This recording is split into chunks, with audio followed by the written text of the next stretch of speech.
हाँ जी स्टूडेंट्स, अज का अपना टॉपिक है relational database and object oriented database models. ठीक है, सब तो पहला रिलेशनल डेटाबेस की होंगे। Relational database is developed by EF Codd ने डिवेलप किया 1970 के विच। The various software systems used to maintain relational databases are known as relational database management system.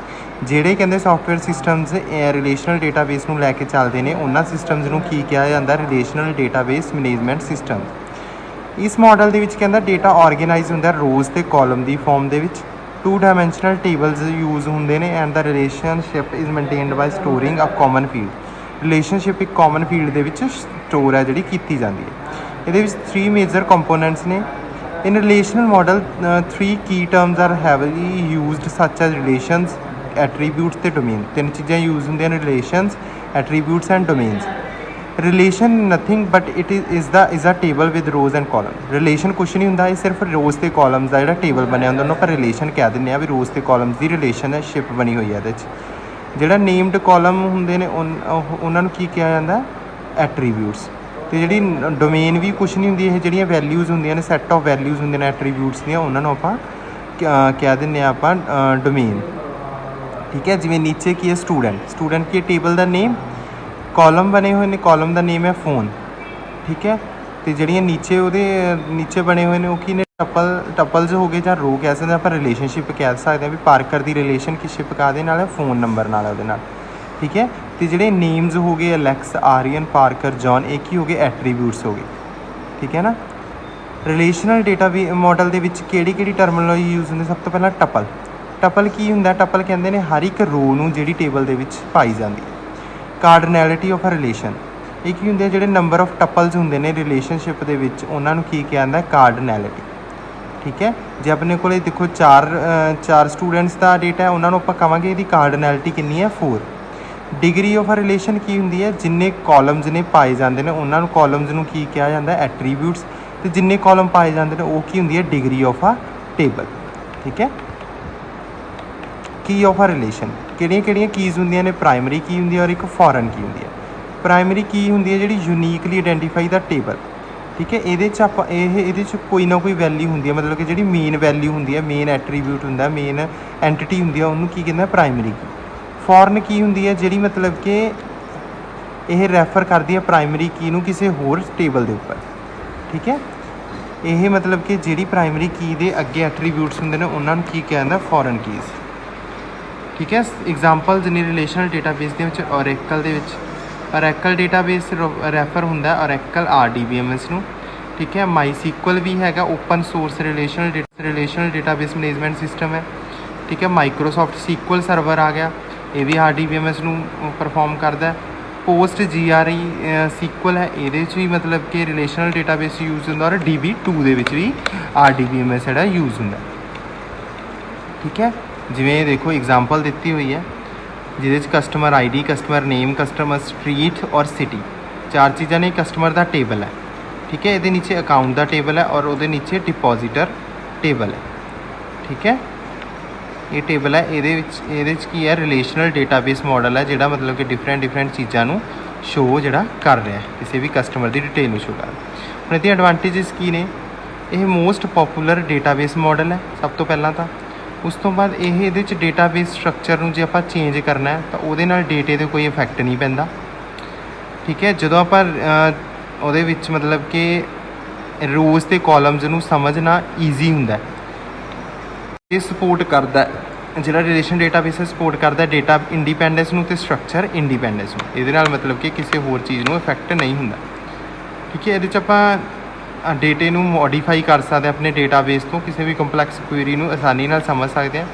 इनू ये मतलब कि ईजी होंदा मेनटेन करना डिफरेंट मॉडल्स नूं। डिसएडवांटेजिस की होंदियां ने? मैपिंग होंदी है, ये मतलब कि औखी होंदी है मैपिंग। ठीक है ना, और ये जी ऑब्जेक्ट ओरिएंटेड पैराडिगम होंदा वो भी मिसिंग होंदा। डेटा इंटीग्रिटी भी ये डिफिकल्ट होंदी है। ठीक है, ये मतलब कि डिज़ाइन होंदा थोड़ा ईजी नहीं होंदा समझना। ठीक है, और उस तो बाद अपना दूसरा है ऑब्जेक्ट ओरिएंटेड डेटाबेस मॉडल। ये की होंदा which information is represented in the form of objects. ये इनफॉर्मेशन कादी फॉर्म शो होंदी है? ऑब्जेक्ट की फॉर्म के शो की जाए। ਜਿਹੜੇ ਆਬਜੈਕਟ ਓਰੀਐਂਟਡ ਡੇਟਾਬੇਸਿਸ ਨੇ ਇਹ ਡਿਫਰੈਂਟ ਹੁੰਦੇ ਨੇ ਰਿਲੇਸ਼ਨਲ ਡੇਟਾਬੇਸਿਸ ਤੋਂ, ਕਿਉਂਕਿ ਉਹ ਟੇਬਲ ਦੀ ਫਾਰਮ 'ਚ ਹੁੰਦੇ ਨੇ, ਇਹ ਆਬਜੈਕਟਸ ਦੀ ਫਾਰਮ ਦੇ ਵਿੱਚ ਹੁੰਦੇ ਨੇ। ਇਹ object oriented programming language concept ਦੇ ਉੱਪਰ ਬੇਸਡ ਹੁੰਦੇ ਨੇ, ਠੀਕ ਹੈ। ਇਹਦੇ 'ਚ ਇਨਹੈਰੀਟੈਂਸ, ਪੋਲੀਮੋਰਫਿਜ਼ਮ, ਓਵਰਲੋਡਿੰਗ, ਆਬਜੈਕਟ ਆਇਡੈਂਟੀਟੀ, ਐਨਕੈਪਸੂਲੇਸ਼ਨ ਅਤੇ ਇਨਫੋਰਮੇਸ਼ਨ ਹਾਈਡਿੰਗ ਜਿਹੜੇ ਮੈਥਡਸ ਨੇ ਉਹ ਯੂਜ਼ ਕੀਤੇ ਜਾਂਦੇ, ਠੀਕ ਹੈ। ਇਹ ਦੇਖੋ, ਇਹ ਆਬਜੈਕਟ ਓਰੀਐਂਟਡ ਮਾਡਲ ਹੈ, ਇਹ ਰਿਲੇਸ਼ਨਲ ਮਾਡਲ ਹੈ। ਆਬਜੈਕਟ ਓਰੀਐਂਟਡ ਦੇ ਵਿੱਚ ਕਲਾਸ ਹੁੰਦੀ ਹੈ, ਇਹਦੇ 'ਚ ਟੇਬਲ ਹੁੰਦਾ, ਇਹ 'ਚ ਆਬਜੈਕਟ ਹੁੰਦੇ ਨੇ ਜਾਂ ਆਬਜੈਕਟ ਇੰਸਟੈਂਸ, ਇਹ 'ਚ ਟਪਲ ਹੁੰਦੇ ਨੇ ਜਾਂ ਰਿਕਾਰਡ, ਇਹਦੇ 'ਚ ਵੇਰੀਏਬਲ ਯੂਜ਼ ਕੀਤੇ ਜਾਂਦੇ ਨੇ, ਉਹ 'ਚ ਐਟਰੀਬਿਊਟਸ ਹੁੰਦੇ ਨੇ, ਇਹ 'ਚ ਮੈਥਡ ਯੂਜ਼ ਕੀਤੇ ਜਾਂਦੇ, ਉਹ 'ਚ ਸਟੋਰਡ ਪ੍ਰੋਸੀਜਰਸ ਹੁੰਦੇ ਨੇ, ਠੀਕ ਹੈ। ਇਹ ਦੇਖੋ, ਉਹਦੇ 'ਚ ਆਪਣੇ ਕੋਲ ਟੇਬਲ ਦੀ ਫਾਰਮ 'ਚ ਡੇਟਾ ਸੀ, ਇਹਦੇ 'ਚ ਆਪਣੇ ਕੋਲ ਐਵੇਂ ਜਿਹੜਾ ਕੋਈ ਵੀ ਡੇਟਾ ਹੁੰਦਾ ਉਹ ਐਵੇਂ ਹੁੰਦਾ, ਕਸਟਮਰ ਦਾ ਡੇਟਾ, ਉਹਦੇ ਬੈਂਕ ਅਕਾਊਂਟ, ਠੀਕ ਹੈ, ਅਲੱਗ-ਅਲੱਗ ਉਹਦੇ ਐਡਰੈਸ ਵਗੈਰਾ ਐਵੇਂ ਸ਼ੋ ਹੁੰਦਾ। ਇਹਦੀਆਂ ਐਡਵਾਂਟੇਜਸ ਕੀ ਨੇ? ਇਹਦੇ 'ਚ ਮਤਲਬ ਕਿ handle different types of data while relation database handles. ਇਹਦੇ 'ਚ ਆਪਾਂ ਡਿਫਰੈਂਟ ਟਾਈਪਸ ਦੇ ਡੇਟੇ ਨੂੰ ਹੈਂਡਲ ਕਰ ਸਕਦੇ, ਉਹ 'ਚ ਸਿਰਫ ਆਪਾਂ ਸਿੰਗਲ ਡੇਟੇ ਨੂੰ ਹੈਂਡਲ ਕਰ ਸਕਦੇ ਹਾਂ, ਠੀਕ ਹੈ।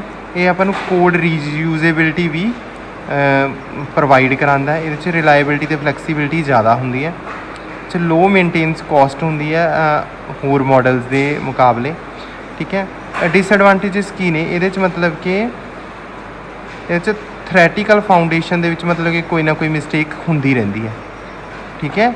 RDBMS ਦੇ ਮੁਕਾਬਲੇ ਇਹ ਮਤਲਬ ਕਿ ਥੋੜ੍ਹਾ ਜਿਹਾ ਲਿਮਿਟਡ ਹੁੰਦਾ ਯੂਜ਼ ਕਰਨਾ। ਇਹ 'ਚ ਸਿਕਿਉਰਿਟੀ ਵੀ ਘੱਟ ਹੁੰਦੀ ਹੈ, ਇਹ 'ਚ ਮੋਰ ਕੰਪਲੈਕਸ ਹੁੰਦਾ ਇਹ ਨੋਰਮਲ ਆਪਣੇ DBMS। ਹੁਣ ਦੋਨੇ DBMS ਆਪਾਂ ਮਾਡਲ ਪੜ੍ਹ ਲਏ, ਡੇਟਾਬੇਸ ਮਾਡਲ ਪੜ੍ਹ ਲਏ, ਹੁਣ ਇਹਨਾਂ 'ਚ ਡਿਫਰੈਂਸ ਕੀ ਹੈ, ਠੀਕ ਹੈ। ਸਭ ਤੋਂ ਪਹਿਲਾਂ ਲੌਂਗ ਫਾਰਮ, ਠੀਕ ਹੈ, stands for a relational database. ਇਹਦਾ ਮਤਲਬ ਰਿਲੇਸ਼ਨਲ ਡੇਟਾਬੇਸ ਮੈਨੇਜਮੈਂਟ ਸਿਸਟਮ, ਇਹਦਾ ਮਤਲਬ object oriented database management system ਹੈ।